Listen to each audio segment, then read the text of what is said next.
You know that moment when your whole world shifts and you realize everything you believed was a lie? Mine happened at exactly 4:07 p.m. on a Tuesday, sitting in our conference room watching my boss hand my promotion to her son. Let me back up. My name's Derek Sullivan, I'm 51, and I've been busting my ass at Meridian Logistics for 26 years. Started here right out of college when the company was half its current size. I've seen this place through 3 recessions, countless system upgrades, and more supply chain disasters than I care to count. If you cut me open, you'd probably find shipping manifests instead of blood. But that Tuesday afternoon, sitting in that conference room with the burnt coffee smell and flickering fluorescent lights, everything I thought I knew about loyalty and hard work came crashing down. After careful consideration, Diane Fletcher announced from behind the podium, her voice carrying that fake warmth she reserved for company meetings, "We're thrilled to promote Tyler Fletcher to head of regional operations." The applause was immediate and awkward.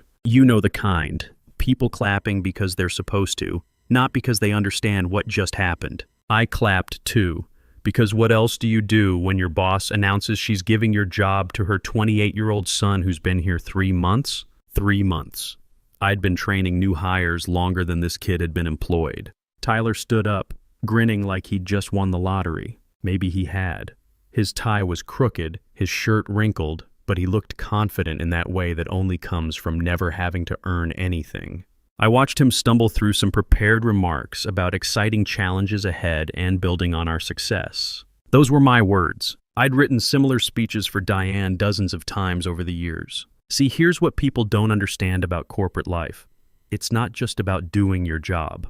It's about being the guy who stays late when the Denver warehouse has a meltdown. It's about working weekends when the Chicago distribution center loses power and threatens to shut down half our East Coast operations. It's about being the one person who can untangle a freight schedule that looks like someone threw spaghetti at a wall. I've been that guy for 26 years. I saved this company millions, pulled all-nighters that turned into all-weekers, missed my daughter's high school graduation because of an emergency in Phoenix. My marriage didn't survive the hours I put in here. That graduation thing still eats at me. Emma was valedictorian, gave this amazing speech about following your dreams and working hard for what you believe in. I watched it later on someone's phone recording while sitting in a Phoenix warehouse at 2 a.m. trying to figure out why 3 trailer loads of electronics had gone missing. Sarah recorded her speech for me, but you could see the disappointment in her eyes when she handed me the phone. "She kept looking for you in the audience," Sarah told me later. I had to keep making excuses. That was the beginning of the end for us. Not that one incident, but the pattern it represented. Sarah left me 5 years ago, said she felt like a widow with a living husband. Can't say I blamed her. The thing about divorce when you're 46 is that suddenly you're paying alimony, child support, and trying to maintain 2 households on a senior manager's salary. Sarah got the house in Westfield, the good school district for Emma's senior year. I got a 1-bedroom apartment 20 minutes away and visitation every other weekend. Not complaining. I made my choices. But it meant I couldn't afford to job hop like younger guys. I was stuck, which meant I had to believe that loyalty mattered, that the company would take care of me if I took care of it. I remember the conversation when Sarah finally had enough. We were sitting in our kitchen, my former kitchen, after I'd missed another family dinner because of some crisis in Atlanta. She looked tired, the kind of tired that sleep doesn't fix. "Derek, I need you to choose," she said quietly, "this family or that job, because you can't keep doing both." "It's not that simple," I told her. "We have a mortgage, Emma's college fund, your car payment. We'll figure it out," she interrupted. "Other families do. But I can't keep pretending we're married when you're never here. Emma can't keep pretending she has a father who shows up." I thought she was being dramatic. Thought she'd cool off, realize how good we had it compared to other families struggling to make ends meet. I was bringing home 6 figures. We had health insurance, a retirement plan. What more did she want? Turns out she wanted a husband who came home for dinner. Novel concept, but here's the thing, I couldn't just dial it back. At Meridian, you're either all in or you're out. The guys who tried to work normal hours got passed over, marginalized, eventually pushed out. I'd seen it happen. I told myself I was playing the long game, that the sacrifices would pay off when I got promoted to regional operations, when I could set my own schedule, delegate more, maybe even take a real vacation. Sarah filed for divorce 6 months later. Emma was 18 by then, off to college on the academic scholarship I'd helped fund with all those missed dinners and weekend emergencies. She chose a school in California, about as far from both of us as she could get. "I need some space to figure out who I am when I'm not trying to get my dad's attention," she told me during one of our awkward phone calls. That one hurt more than the divorce papers. So, yeah, I needed this promotion. Not just for the money, though the extra $30,000 would have helped with the alimony payments. I needed it because it would prove that all those sacrifices meant something, that I hadn't destroyed my family for nothing. Sitting in that conference room, watching Tyler Fletcher accept congratulations for a job he hadn't earned, I felt something inside me break. Not snap, that's too dramatic. More like a slow crack, the kind you get in windshield that spreads a little more each day until the whole thing shatters. After the meeting, people avoided eye contact. A few offered those awkward half smiles you give someone at a funeral. Bill Henderson from accounting stopped by my cubicle later. "That's some bullshit, Derek," Bill said quietly, glancing around to make sure no one was listening. "Everyone knows you should have gotten that job." I appreciated the sentiment, but Bill was wrong about one thing. Not everyone knew. Diane knew exactly what she was doing. My phone rang around 6 p.m. Most of the office had cleared out, but I was still sitting there staring at my computer screen, trying to make sense of what had just happened. "Derek, could you come to my office, please?" Diane's voice was different now, less fake warm, more businesslike. The mask was off. I found her behind her massive oak desk, the one that screamed, "I'm important to anyone who walked in." She gestured to the chair across from her without looking up from whatever she was reading. "So," she said finally, "how are you feeling about today's announcement?" It was a test. I could hear it in her voice. She wanted to see if I'd fall in line like always, smile and nod and say whatever's best for the company. "Surprised," I said. She looked up then, studying my face. "Derek, you've been an incredible asset to this company. Your experience is invaluable. But leadership requires a different skill set. Tyler brings fresh perspectives, new energy. He's got an MBA from Northwestern." I almost laughed. An MBA, like that piece of paper, meant more than the time I talked us out of a lawsuit in Denver by personally driving there and negotiating with a client who was ready to sue us for $500,000. Or when I restructured our entire Midwest distribution network and increased efficiency by 30%. But sure, an MBA from Northwestern. Plus, she continued, Tyler has the vision to take this company forward. Sometimes you need someone who can see the bigger picture.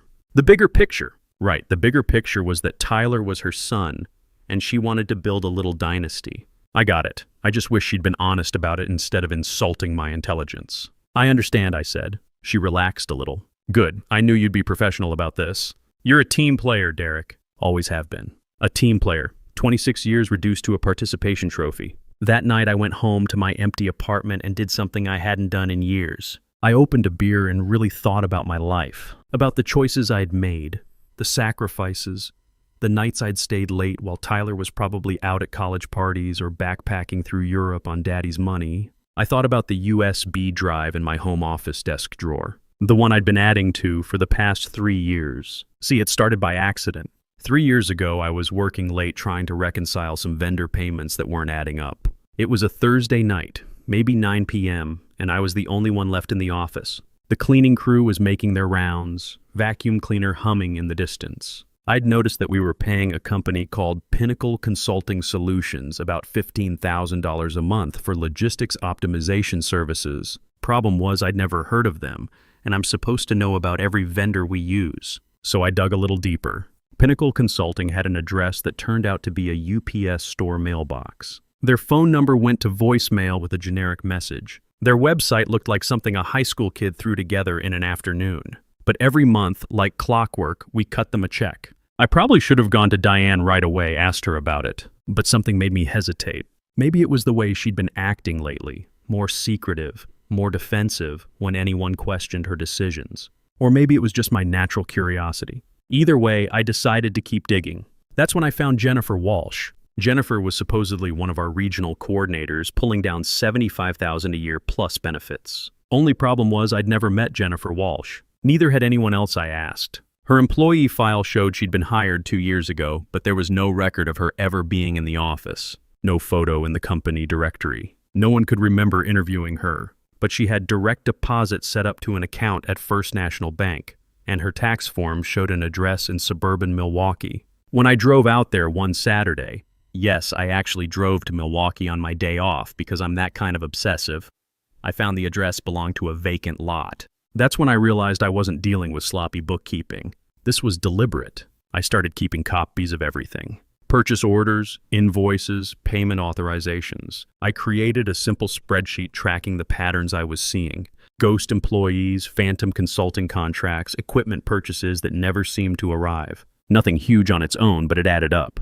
The really clever part was how small each piece was. 15 grand here, 20 there. A fake employee making 75,000 might sound like a lot, but in a company our size, it was easy to hide in the budget.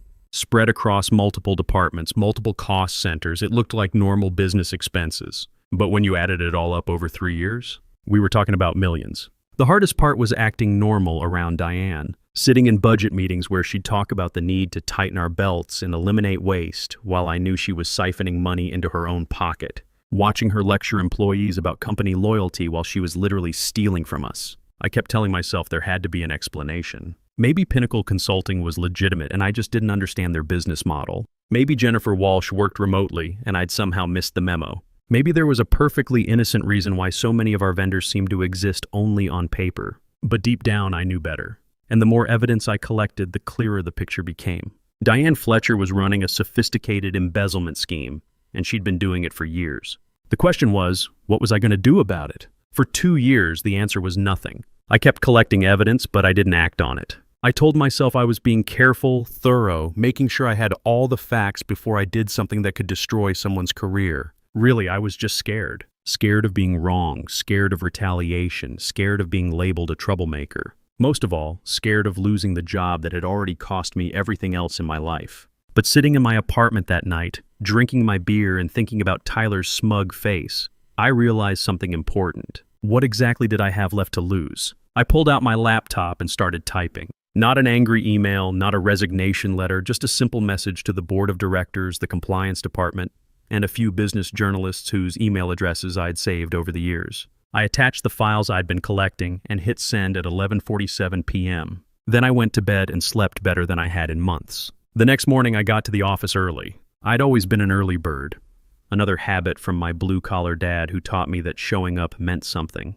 I made my coffee, checked my email, and started my normal routine. Around 8:30, my phone started buzzing. Text after text from colleagues, asking if I'd heard anything about some kind of investigation. By 9 a.m., the parking lot was full of news vans. Diane's assistant came by around 9:15 looking pale. "Derek, Mrs. Fletcher wants to see you in her office." Immediately, I found Diane behind her desk, but she wasn't the composed executive from yesterday. Her hair was disheveled, her makeup smeared like she'd been crying or screaming or both. There were papers scattered across her desk and her hands were shaking. "What did you do?" she whispered. "I'm not sure what you mean," I said. She slammed her hand on the desk. "Don't play dumb with me, Derek." The board called an emergency meeting. There are federal investigators in the building. Someone leaked financial documents. I sat down across from her, feeling calmer than I had in years. "Sounds serious." "This is insane," she said, her voice rising. "You're destroying this company, destroying people's jobs. Is this about Tyler? Is this some petty revenge because you didn't get promoted?" Petty revenge. Interesting way to describe exposing fraud. "Diane," I said quietly, "I've given 26 years to this company. I've worked nights, weekends, holidays. I've missed birthdays, anniversaries, my daughter's graduation. I did it because I believed in this place, because I thought my work mattered." She stared at me, and for a moment I saw something like fear in her eyes. "But you know what I realized yesterday? All those years, I wasn't working for the company. I was working for you, and you were stealing from all of us. You don't understand," she said, desperation creeping into her voice. "It's not what it looks like. Those consulting fees, the contractors, it's all legitimate business expenses. You're seeing patterns that don't exist." "Jennifer Walsh," I said. Her face went white. 75,000 a year for 2 years. "Nice work if you can get it. Too bad she doesn't exist." Diane's mouth opened and closed like a fish. There's an explanation for that. Remote workers, independent contractors. The paperwork gets complicated. Pinnacle Consulting Solutions. 15 grand a month for logistics optimization. I called them yesterday. The number's disconnected. Their website's been taken down. Their business address is a UPS store in Buffalo. I pulled out a manila folder and set it on her desk. 3 years of documentation. Bank records, vendor contracts, employee files. "Want to explain how you optimized our payroll by hiring people who don't exist?" She didn't answer, just stared at the folder like it was a bomb. The rest of the day was chaos. Federal investigators interviewed employees. Reporters called my phone every 10 minutes. The board went into emergency session. By 3 p.m., Diane and Tyler were both escorted out of the building in handcuffs. I cleaned out my office that afternoon. 26 years of my life fit into 2 cardboard boxes and a gym bag. My nameplate, some coffee mugs, a few awards I'd never bothered to take home. It felt strange, like dismantling a shrine to a religion I no longer believed in. A few colleagues stopped by. Most didn't know what to say, which was fine. A couple thanked me quietly. One guy, Bill from accounting, shook my hand and said, "About time someone had the balls to do something." That felt good. You might wonder if I had any regrets, if I felt bad about destroying the careers of people who weren't involved in Diane's schemes. The truth is, I did think about it. But then I remembered all the legitimate employees who'd been passed over for promotions because those positions went to Diane's friends. All the budget cuts that happened while she was funneling money to shell companies. All the people who'd been laid off during restructuring while she was buying herself a vacation home with company money. The investigation revealed that Diane had stolen over $2 million across 5 years. $2 million, that's 40 people's annual salaries. 40 families who could have been helped instead of her padding her bank account. Sometimes doing the right thing means accepting that innocent people might get hurt. The alternative was letting the corruption continue. The story made national news for about a week. Logistics company executive indicted for embezzlement. Whistleblower exposes corporate fraud scheme. I gave a few interviews, kept my answers short and professional. I wasn't looking for fame or sympathy. I just wanted people to understand that loyalty can't be one-sided. But the interviews were weird. Reporters kept asking me how I felt about bringing down my boss, like they expected me to be conflicted or emotional about it.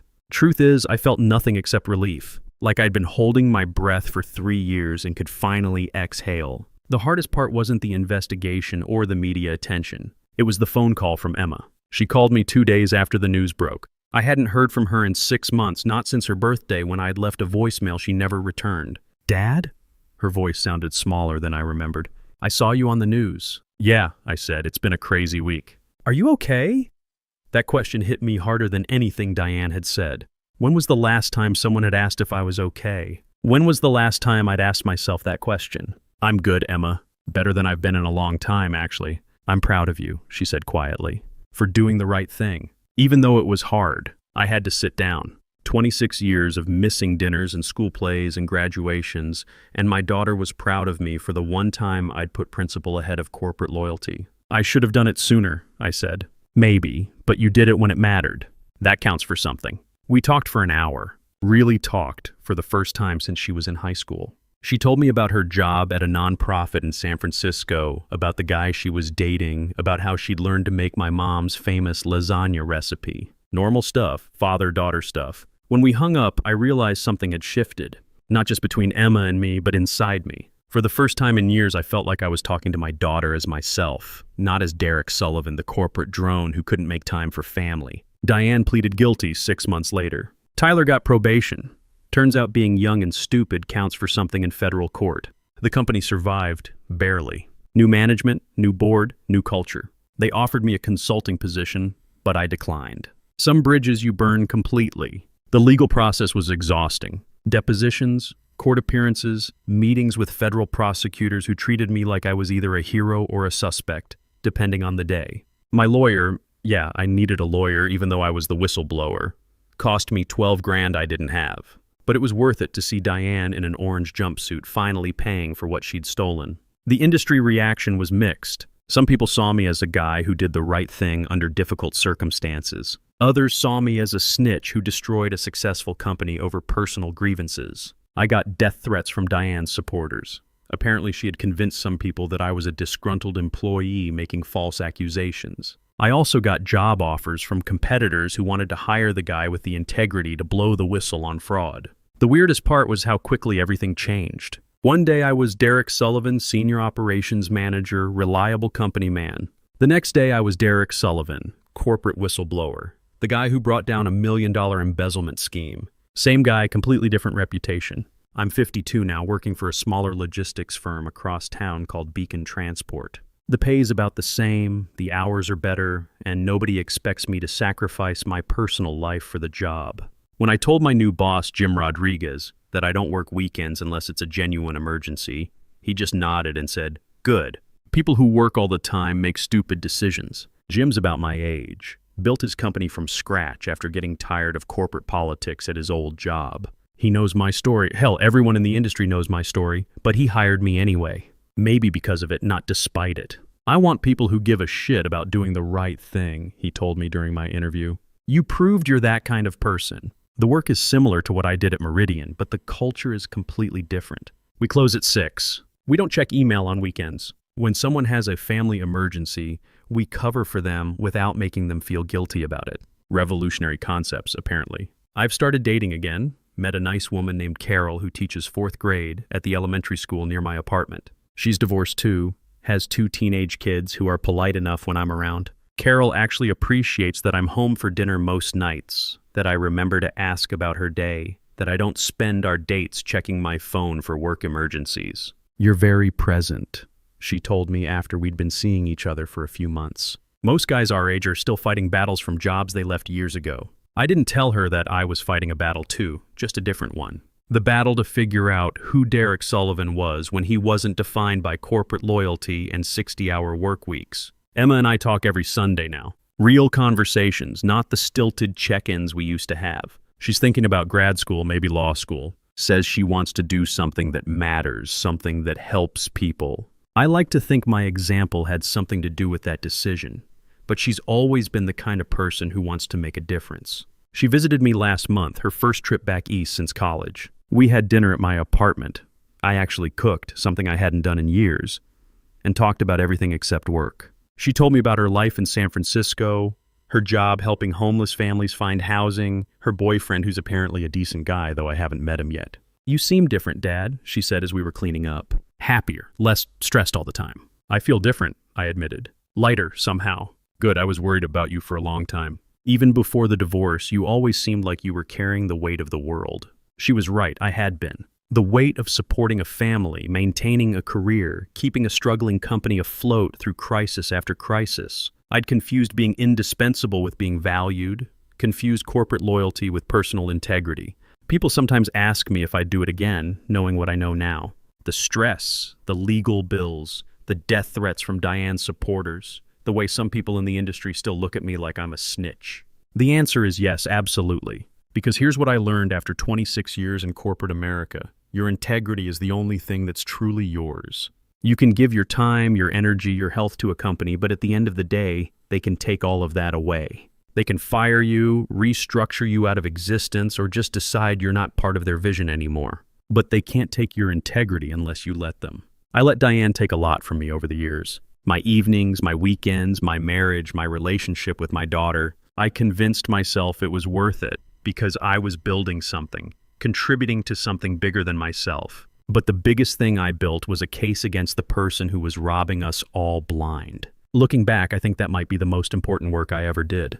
Not the late nights fixing supply chain disasters, not the emergency trips to angry clients, not the systems I built or the crises I resolved. The most important thing I ever did for Meridian Logistics was making sure it got honest leadership, even if it took 26 years to figure out how to do it. These days, I get to work at 8:30 instead of 7 a.m. I take my lunch breaks. I leave at 5:30 p.m. and don't check email until the next morning. On weekends, I play golf badly and have dinner with Carol and don't think about freight schedules or distribution networks. It's a good life. Not the life I planned, but better than the one I was living. And sometimes, when I'm stuck in traffic or waiting in line at the grocery store, I think about Tyler Fletcher. Wonder what he's doing now. Whether he learned anything from watching his mother get arrested, whether he ever thinks about the promotion that wasn't really his to begin with. Then I remember that it doesn't matter what Tyler learned. What matters is what I learned. I learned that being indispensable isn't the same as being valued. That loyalty without respect is just exploitation. That sometimes the most professional thing you can do is refuse to be professional about corruption. And I learned that the best revenge isn't getting even. It's getting out and making sure the truth comes with you. The funny thing is, I'm not angry anymore. Not at Diane, not at Tyler, not even at the system that let it all happen for so long. Anger is exhausting, and I wasted enough energy on that place already. These days, I save my energy for things that matter. For Carol's smile when I walk through the door at a reasonable hour. For weekend phone calls with Emma. For work that feels like work, not like indentured servitude. For a life that's actually mine. That's worth more than any promotion they could have given me.